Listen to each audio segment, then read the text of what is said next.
সুরজিতের গান, গল্প ও কবিতার আসরে সকলকে আমন্ত্রণ। আজ শুনুন কবিতা সীতার অগ্নি পরীক্ষা। কলমে সুনীল গঙ্গোপাধ্যায়। রামচন্দ্র ছিলেন নেত্ররোগী। দীপশিখা তার সহ্য হতো না। আর কতবার তুমি অগ্নি পরীক্ষায় যাবে সীতা? লক্ষণকে একটি চুম্বন দিলে তেমন কিছু পাপ হতো কি? অগ্নি যে সবার সামনে তোমাকে আলিঙ্গনের সুখ ভোগ করে নিল, তাকেও বুঝল না। রাম বরাবরই আগুনকে ভয় পান।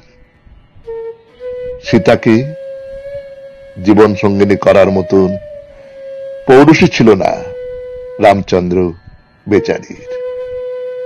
সীতাকে উদ্ধার করার জন্য তিনি লঙ্কা অভিযানে যাননি। লোকে কি বলবে সেই ভয়েই তো তাকে অত ঝুঁকি নিতে হলো। লোক লোক লোক, তারা সবাই হাত না তুললে সিংহাসন ফিরে পাওয়া যায় না।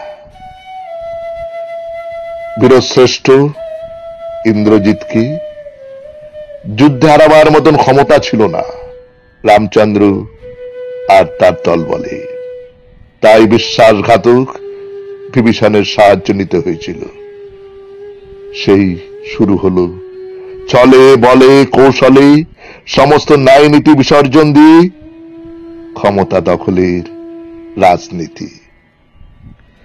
শ্রী রামচন্দ্রই এর প্রবর্তক। যারা রামরাজত্ব প্রতিষ্ঠার কথা বলে তারা সবাই ওই বিভীষণের বংশধর।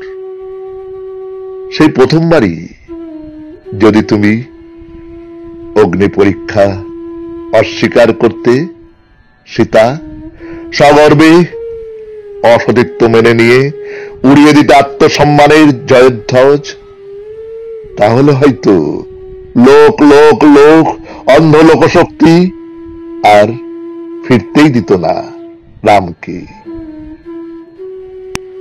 অযোধ্যায় রামের নামে মন্দিরও গড়া হতো না, এবং সেই মন্দির ভেঙে মসজিদ বানাবার বর্বরচিত অন্যায় এবং আবার ভাগাভাগির দুঃসময় থেকে মুক্তি পেত কি এই হতভাগ্য দেশ?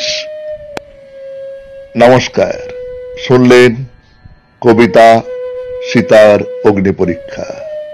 কলমে সুনীল গঙ্গোপাধ্যায়, উচ্চারণে সুরজিৎ দাস, বাঁশিতে ধ্রুব ভর। সমগ্র অনুষ্ঠানটির সম্পাদনায় সুরজিৎ দাস।